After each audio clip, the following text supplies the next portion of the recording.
Hi, my name's Emma and let's talk spooky stuff.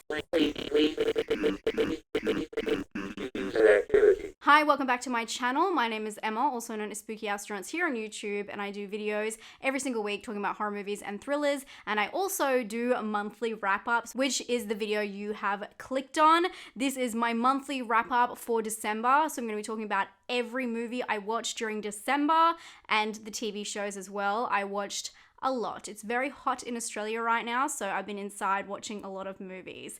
Before we jump into it, you may ask, how do I watch so many movies? How do I get access? Well, I do have a secret weapon, and it's today's sponsor, Surfshark. Surfshark is a VPN, which stands for Virtual Private Network. Not only do they encrypt all of your information online, they protect your identity, and they also can unblock geo-blocked content. So say if I wanted to unlock a UK program, like on Channel 4, or BBC, I can just flick my location to a location in the UK and it's unblocked. I use this feature all the time to rent movies overseas and I find it really helpful. I've been paying for Surfshark out of my own pocket for 2 years. I would not recommend something I don't use. I think it's very user-friendly. I love the interface. It's just very simple and clean, exactly what you need when you just want to watch something now. And I love that you can have it on unlimited devices. So not only can I have it on my laptop, I can have it on my phone, and I can have it on my smart TV. Lastly, the customer service on Surfshark is amazing and you're speaking to a real person. You can try out Surfshark today and they do have a 30-day risk-free money-back guarantee. And if you use my code SPOOKY, you'll get 83% off and 3 months extra for free. So you'll want to sign up using the code SPOOKY or the link down in the description below. Thank you so much to Surfshark for being such an awesome service and thank you for sponsoring this video. And without further ado, let's get into the movies. Okay, it was a long month. We're getting back to the start. The first movie I watched this month was the Advent Calendar. This is a film I spoke about, I guess, in my what's coming out this month, and then I also talked about it in my 100 horror films from 2021. If you have not checked out that video, you will want to. It's 100 horror movies that were released this year, wide release this year, and I also have a guide that will take you through the whole thing. It's split into subgenres. It's just an easy way for you to figure out what you want to watch if you missed anything. But this movie I included on that list, and I really enjoyed this movie. It's I know I gave it a 3. I felt like it was a little bit, there's some aspects I was not in love with, but I really liked how unique and unpredictable it was. So I still think it's very much worth a watch. And it is a Christmas movie, which is really cool. So this one is about a ex-dancer who gets this advent calendar given by a friend. And it's this amazing, like, old school wooden box advent calendar. The advent calendar gives her rules that she needs to abide by. But what she doesn't know is how serious it actually is. It's a very dark film, so if you're into dark, disturbing films, it is on Shudder. The next film I watched is Gaia, and this is a very nature based horror movie. It is really beautiful and not what I thought at all. So it's about 2 park rangers that are on a normal surveying scout, and something happens, and one ends up finding these people who are survivalist on the land. It's very fantasy based, beautiful, like the scenery in it is stunning, but it's a very quiet film. There's not a lot of dialogue. Yeah, so you make sure if you're into like a really kind of slow moving, beautiful film with little dialogue and just a lot of atmosphere, check it out. It is quite interesting. I watched Black Friday and this one has atrocious reviews, but I actually thought it was okay.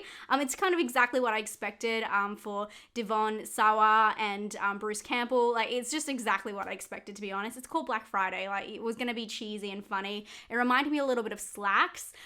It's about retail workers that find something scary going on in their store during Black Friday, and now not only do they have to survive against all of the crowd, they also have to save themselves and the crowd from what is dwelling in their store. It's just like a survival, fun, campy movie. I thought it was exactly what it promised, to be honest. I watched Seance.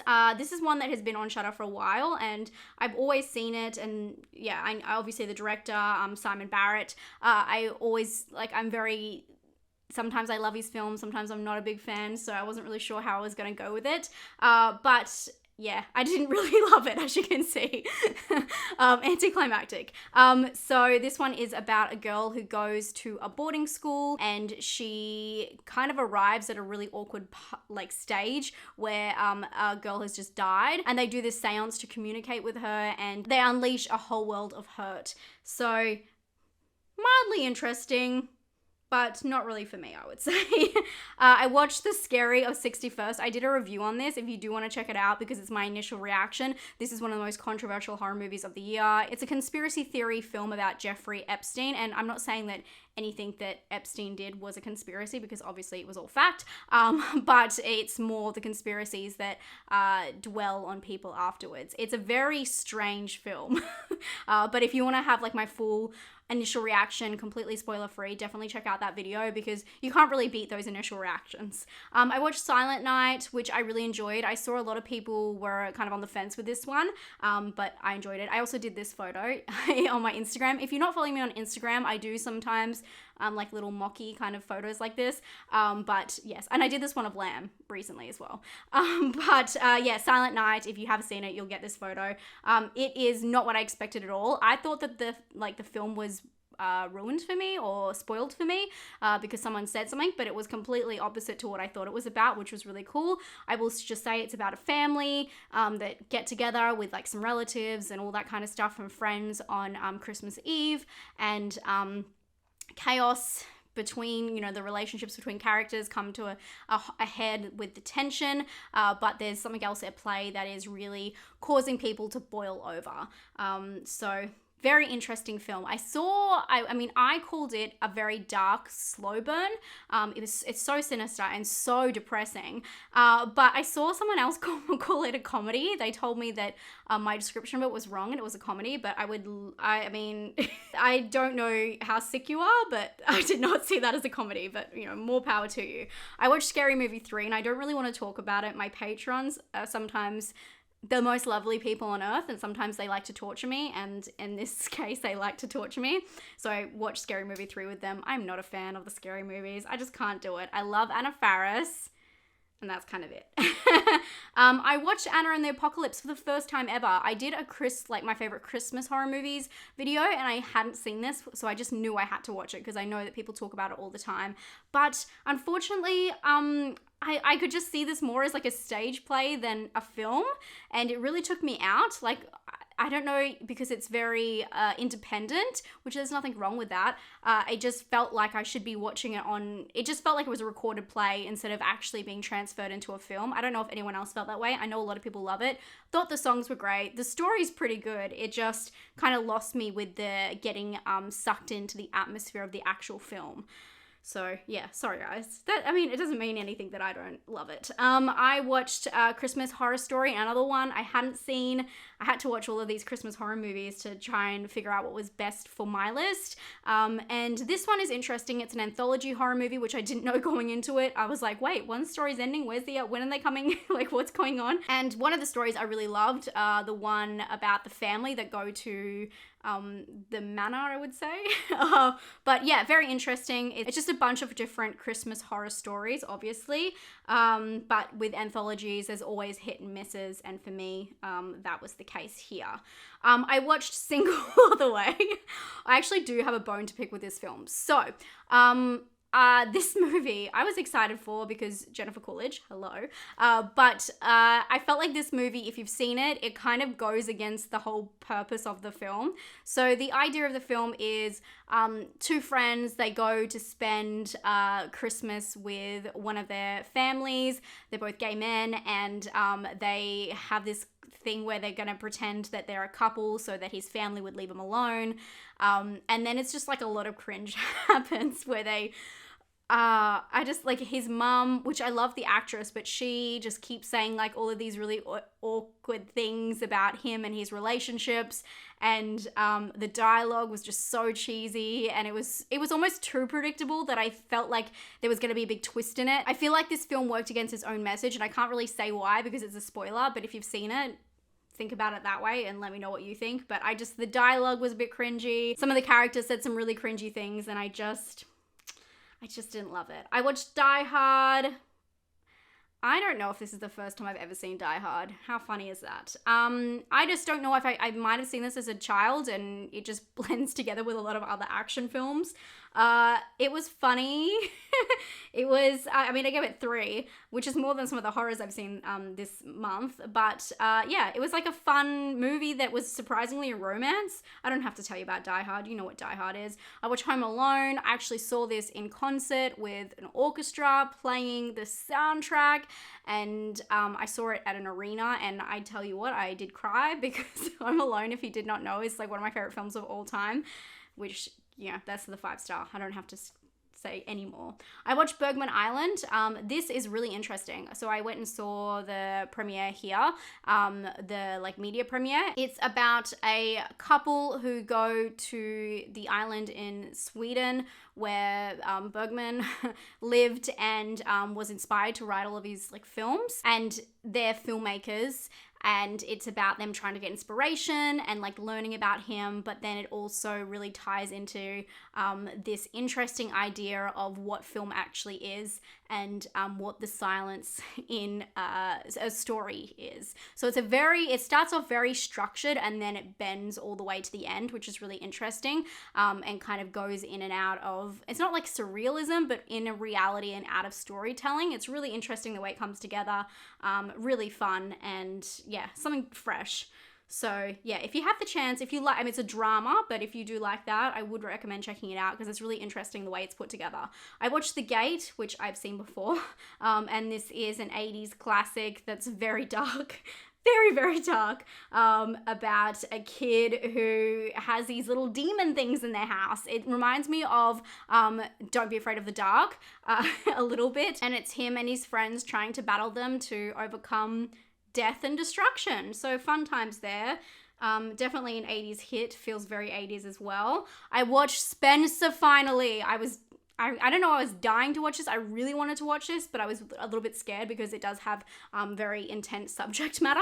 So this is about 3 days, I think it is, in Princess Diana's life, where it's like during the divorce situation, and she has to go spend Christmas with the royals, and yeah, it's just about her trip into insanity. A lot of people say that this is a horror movie, and I would definitely say it borders on. It's a very, again, interesting structure to this drama.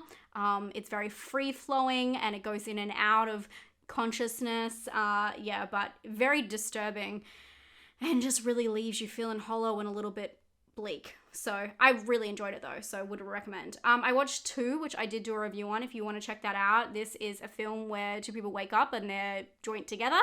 I do have a review, so check that out. I watched Office Christmas Party. This was fun. I have to say, I love Jason Bateman. I just think he's just a fun dude. How could you be mad at a movie like this? It delivers exactly what you think. I was just looking for a cheesy Christmas movie to watch before, during the holiday season. It's about an office Christmas party, but I mean, there's more to it. There's high stakes on it. They need to put on this amazing Christmas party to woo this person to keep their jobs, all that kind of stuff. It's okay. It's on Netflix. I know you guys aren't here for that. Whoa, I missed The Brood. I'm really sorry when I miss movies. I don't mean to. I watched The Brood. I did this for a Does This Offend You? It's not saying I've seen it before, but I have seen The Brood before. But this time I loved it. Absolutely loved it so much more. I think I've seen it maybe like 5 or 6 years ago, or maybe even longer than that. And I always thought Videodrome was my favorite Cronenberg film, but I actually think The Brood is so good. So yeah, Vicky and I did a Does This Offend You stream. We do a stream every single month on alternating channels. So sometimes you'll see like a live stream pop up on my channel. So when I'm not here, I'm over there doing one. And this month we did The Brood and Possession. The Brood, if you have not seen it, is an amazing horror movie. It's so intense, about a divorce, but there's a whole mental health aspect. So the mother, she is in this clinic and she's having these sessions with this doctor who's very eccentric, and it's about her and her mental health and the cycle of abuse, and meanwhile their child, Candy, going through the divorce, the separation of parents. There's a lot. So there's a lot of different aspects. It's hard. I mean, as a Cronenberg film, you guys know that, but highly recommend, if you have not seen The Brood, watch The Brood. It's life-changing. I watched Possession, which is a film that a lot of people absolutely love. For me, I'm still very torn on it. I did like it, don't get me wrong. Like, the performances on this film is just something else. Like, there's nothing like it. So in this film, again, it's a separation, which is why we linked this to The Brood. And the woman is just going through something internally, externally, and you're kind of trying to grasp what's going on the whole film, to be honest. It's a very ambiguous film, surrealist and psychological, and it has like some of the most insane performances you've ever seen in your whole life. So you can look forward to that. I watched The Lost Daughter. I went and saw this on like a Saturday night. I took myself to the movies at 9 p.m. It was so good, and really enjoyed this. This is Maggie Gyllenhaal's film. She directed it, and Olivia Colman. Oh my gosh. But it's, again, a straight up drama. So this one is about a woman who goes on a trip to the seaside and gets really kind of like obsessed or like curious about this woman she sees and the relationship between her and her daughter. This woman and her daughter, that sparks her, her thinking about and reflecting on her life. So it's a straight up drama, but there's a lot of tension in it. I tell you what, there was a lot of tension in it, and I really enjoyed it. I thought it was a fantastic film. If you're into dramas with tension, highly recommend. I watched The Holiday. This was the first time I ever saw The Holiday. A lot of firsts this month. A lot of first like classics, I guess.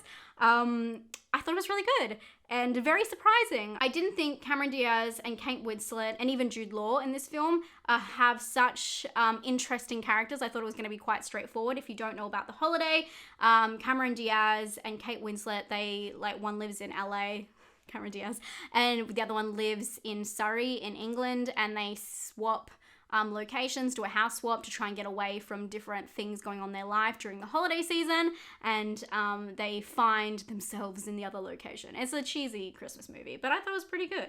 I watched The Ruins. This is a rewatch. I watched this with my patrons. The movie is about some Americans, say in their early 20s, they go on holiday, and it's actually shot in Australia, but it's meant to be Mexico, and they go exploring and end up getting themselves into a situation, as you can see by the poster. More this one. Where's the girl screaming? It's got Jennifer Lone in it, who's awesome, but her character is so dumb. She's just the most annoying, and but I love that. It's kind of like a slasher, but it involves nature, and yeah, it's an interesting one. If you're looking for like a survival kind of slasher kind of film, check it out. Bridget Jones's Diary, another Christmas watch for me. Big fan of Bridget Jones. I watched The Cleanse. This is a first time watch. This movie came out in 2016 and I never hear anyone talk about it. It is about a bunch of people that are selected to go on this cleansing retreat, and when they get there, they're given these juices to cleanse, and when they start their cleanse, some unexpected very unexpected things happen. It's more like a fantasy. I was not expecting it to be like that. I saw a couple of, I think maybe because it was on Netflix, I saw a couple of the stills and I thought it was going to be some psychological film, but definitely that's not like that at all. It's a little bit more lighthearted in a way, not a lot actually. It's kind of a little bit grim, but it's still very cutesy because, there's like a relationship kind of blooming. And yeah, it's very interesting. It's got a strange kind of tone to it, but it's kind of lighter, I guess. Yeah, check it out. I'd love to hear what you guys thought of The Cleanse. I thought it was all right. I watched The Nutcracker. I hated this. I never have seen anything to do with The Nutcracker, and I thought, let's just watch The Nutcracker. Actually, my partner was like, let's watch a Nutcracker. One of the Nutcrackers. So we chose the 1993 one, which was just the play. Well, the ballet, I should say. And Macaulay Culkin is just like, he needs help like during that whole performance. He just looks like he doesn't want to be there. I don't know if he was a dancer, please correct me if I'm wrong, but it just looks like he was casted because of Home Alone. I just did not, it wasn't for me though. I didn't know what I was getting myself into, let's say that. So I appreciate if anyone likes The Nutcracker. I just did not grow up on it. I watched Krampus, which is very much more my style, the same night, just to, change it up a little bit. Krampus is such a good horror movie. I remember the first time I saw this was during the Christmas season in the UK when it came out at the cinema. I went and saw it in London. It was so good, and I still have that same like warm feeling every time I watch it. Obviously, Toni Collette, if you have not seen it, It's a horror movie, a Christmas horror movie that has Toni Collette in it. So what are you doing with your time? Watch it now. I don't care if it's New Year's Day and you're watching this. It's so worth it. Home Alone 2, watch this on Christmas Day because you gotta. I always have to watch Home Alone 2 during Christmas season, otherwise I'm not complete. Cannot talk to you about the Turtle Doves though because I don't want to start crying again. I finally watched My Heart Can't Beat Unless You Tell It To, which my friend Scott has been recommending hardcore to everyone. This is, I thought it was gonna be similar to other things I'd seen, so I just kind of gave, just put on the back burner for a little bit. But it kind of has an interesting story, like a side plot kind of, or a subplot weaved into it, which I thought was really cool. So the movie is about 3 siblings that are caring for one of the siblings who has a condition. And I mean, that's all you need to know. It's a slower, more dark, grim kind of movie about their relationship all together, relying on each other and the toll it takes. So yeah, very much worth a watch. So I would recommend. Speaking of films that are just not for me, I mean, this is hard. Benny Loves You is not a great film on paper. It's not like that interesting. It's pretty predictable. It's pretty straightforward, but you can tell a lot of love and care went into it. Yeah, I don't know. It's like not great, but also I can tell it's someone's like pride and joy. Yeah, I don't know. It's hard. So yeah, I gave this one a 2.5 because it, again, didn't love it, but I thought it was still a fun piece of work. It is about, as you can see, it's about Benny, who is this little toy, and his owner decides one day he's finally done with him. He's got to grow up and, be in the real world after some crazy events happen. And Benny will not have that. And Benny just wants love and affection, and it's pretty adorable until Benny does some really fucked up shit. But yeah, it's a film from the UK as well, which I did not know before watching, so that was fun. I watched Don't Look Up. You know what? A lot of people are talking mad smack on this movie. Mad. Like, I've seen, like, I went on to Rotten Tomatoes after this, or Rotten Tomatoes. I'm sure that's probably confusing, me saying tomatoes. I went onto the website after watching this, and I could not believe how many people hate this film because I absolutely love it, and I don't care who he is. Don't Look Up is satire, and satire is my favorite comedy of all time. It's really in my personal taste. It has a killer cast, including Meryl Streep, Leonardo DiCaprio, Jennifer Lawrence. It's amazing. Jonah Hill, he's so funny. It is about 2 scientists that make a discovery and try to tell the world about it, but are denied time and time again, and they just can't get like the truth out there. It is a long film though, but I mean, that was an argument I saw a lot of people say, but I really enjoyed the flow of the whole film. Like I was obsessed the whole time. So highly recommend it. If you can check it out, it's on Netflix. It's also in some cinemas right now. I know in Australia. I would really recommend it. I wish I saw it in the cinema, to be honest. I watched it on Netflix. But you can see there's a real divide. I've read a couple of people what they've said. And I think it's just, if you're not into that kind of comedy, I can understand it probably just doesn't work for you. But I loved it, and I do recommend it. I thought it was really, really funny and sad and scary and just a great reflection, and just such an important film right now. It just came out at the best time. I guess it's written for that. The next film I watched was The Humans. This was pushed really hard by A24. Like when the trailer first came out, but then I never heard anything again about it. So I was really surprised when I saw my friend Sean, who's Nocturnal Horrors. You can check him out. He spoke about this in a recent video, which I was really shocked. So this one is a straight up drama. And it is about a family that go to, like one of their family members' houses for Thanksgiving. And it's about just their relationships all together, but it's like a dark drama where you just feel this overwhelming dread, and you're not too sure why. It's really like a situational film, but not, I mean, I don't want to lead you astray, because with the title and the trailer and everything, it does feel a lot more like there's a lot more action than there actually is, and that's probably something you'll see a lot of people loved and hated this film. Oh, not too much here. It's kind of balanced here, but it's more of like an art house film, and it's more about what they call mumblecore, which is, the conversational parts, although it does go into a lot of tension, and it uses a lot of the mise-en-scene for that. It's a lot of darkness. It's a very dark film, like in the actual look of the film is extremely dark.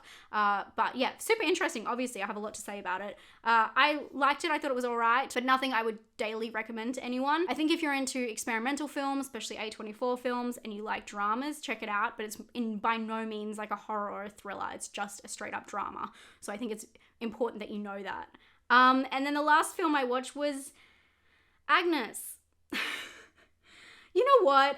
I just think I didn't get this film. So this is like the Nun film that I spoke about earlier in the month. A horror film about a convent that seems to be showing signs of possession, and two priests go in there to investigate. A lot of people said that the tone of this film is very interesting because there's comedy, there's horror, and there's just straight up like just drama. Like, again, a lot of like conversational pieces. And a lot of people liked this a lot more than me, but I just don't think it worked for me. I don't know if I missed something, but the storyline wasn't really about what I've described. That's what they tell you it's about, but that's kind of like 1/3 of the film, and then it kind of just transitions and you follow one of the characters, and it's just not what I expected at all. It was very, very cheesy from like get-go, and I'm not sure if that was intentional, because some people said like the tonal aspect of the film was intentional, but I totally like over my head. So yeah, I wouldn't recommend this one, but I would love to hear your explanations on it. If you have seen it, let me know, because I read a couple of people that I follow here. You had really nice things to say about it. I felt like it was very messy. I wasn't really sure what the point was, and then it has a very abrupt ending. Again, make up your own mind and let me know what you thought down below. Okay, that's all of my films that I watched, but I did watch a bit of TV. First off, I watched the show Elves, which is on Netflix. If you haven't checked it out, I do recommend it. It's a very fun, easy to watch show, 6 episodes long, I believe, only half an hour, 25 minutes each. It's a Danish show about a family that goes to this really quiet island to celebrate Christmas, and when they're there, they find something, and something follows them, and it's elves, you can tell. I'm not spoiling that, but it's a very interesting way they go about it, more going so into Danish folklore. Very interesting and exciting the way they went about creating the elves, so I really liked it for that aspect. But it's just a very straightforward watch. There's not like huge twists and turns, but I think out of 6 episodes, that's kind of what you expect, especially if they're only 25 minutes each. I still think it's a solid watch, so check it out. I finished off Pen 15. If you don't know about this show, it is everything, especially if you're born in like the 90s, 2000s. It is about 2 girls. They're comedians in real life, and they are friends in real life, and they made this show that's based on them growing up, and it's just meant to be cringe content. So it's just the cringy things you do when you're like a tween, and their storyline about them and their friendship and all of the awkward things that they go through. And if you start from the first season, it's just absolutely amazing. Second season came out last year sometime, or maybe a little bit beforehand, and then I believe there was like a halt due to COVID, and then they got back in it, and they finished the second half of the second season, and then it's just done. So it was very sad ending, but bittersweet. I know that they didn't want their show to be like abruptly cancelled or anything. They wanted to end it on their own terms, so I think that they did very well by that, and they didn't carry it on forever. So it was very sad, but it's such an awesome watch. And if you haven't seen it yet, and you are into that kind of era, and you like cringe content, it's really, really interesting. I gagged in the last episode as well. Like, when I was watching it, I nearly threw up. If you've seen it, you may know why. Some of you will be happy to know I finally started watching Evil. I've had so many recommendations. If you don't know, I do have a recommendation list. If you ever want to leave me a movie recommendations, I go through it all the time, and a lot of people have told me to watch the show Evil. So I started watching that. It's on Stan in Australia, I believe. So it's about a woman who like assesses the psychology behind people who think they're possessed or there's like a supernatural happening. And she works with the church to assess them. So it's like every episode's a different case, and she has to figure out whether it's real or whether it's supernatural or religious based, if that makes sense. So very interesting, and it's not always like this religious thing that's happening. Like, it's not always like a miracle or a possession. It's quite equal, and it's just an interesting investigation show, and the main character is really cool. So I do enjoy that. I've gotten maybe halfway through season 1, so thank you for recommending that. And the last TV show, which is more of a mini series that I watched this month, was The Curse of Von Dutch. Oh my gosh, if you're gonna watch something, watch this, because I was blown away. So this is a 3-part miniseries, about 50-minute episodes each. So I'd just say like a 3-hour documentary, a little bit less than that. And it is about the rise and fall of Von Dutch. It starts with a bang and ends with a bang. It's like poetic justice. I absolutely loved it. So it, you know, just to entice you, it starts off with several people, I guess maybe like 3 or 4 people, claiming that they are the creator of Von Dutch, and then you hear about the story and how it follows, and yeah, it's a really insane story, and it just changes everything I ever thought about Von Dutch. I had no idea that like Ed Hardy's designer was like the Von Dutch designer and all of that kind of stuff. Anyway, it just cleared up a lot for me and was very interesting because I had no idea where it came from, but obviously I knew about the boom. Even here, it was a big thing with like Paris Hilton wearing it. Anyway, very, very interesting documentary. If you're into like edgy ones, check it out. You will not be sorry. Thank you so much to my friend Jackie who posted about this, because I wouldn't have known that it was a thing unless you posted it, so I really appreciate it. I love stalking you guys online. I do it all the time because you always are watching the best things. So if you do want to follow me on Letterboxd, my name is Spooky Astronaut, and I will follow you back. I know sometimes it takes a while for me to, but I love checking out what everyone's watching because you find just as much gold as I do. I know a lot of you say I find all the little films you haven't heard of, but same there. You guys do just as much for the community as I do, trust me. So thank you all so much. I hope you're having a fantastic day. Let me know if you watch any hidden gems this month down below. And of course, I'll be back in a couple of days with what's coming to VOD this January. Scream month, I've dubbed it. And also, I'm going to be telling you my top 10 horror movies of 2021. I always wait till the new year to do those videos. And also, do you want a non-horror films best of 2021? I did it last year and a lot of people liked it, so let me know if you're into that. Okay, I'm gonna go and give my voice a rest. Thank you so much for being here. If you haven't subscribed, I would love to have you here. I do videos every single week talking about horror movies, talking about thrillers, and giving you a lot to watch. I'll talk to you all very soon. Stay safe and stay spooky. I'll see you in the new year.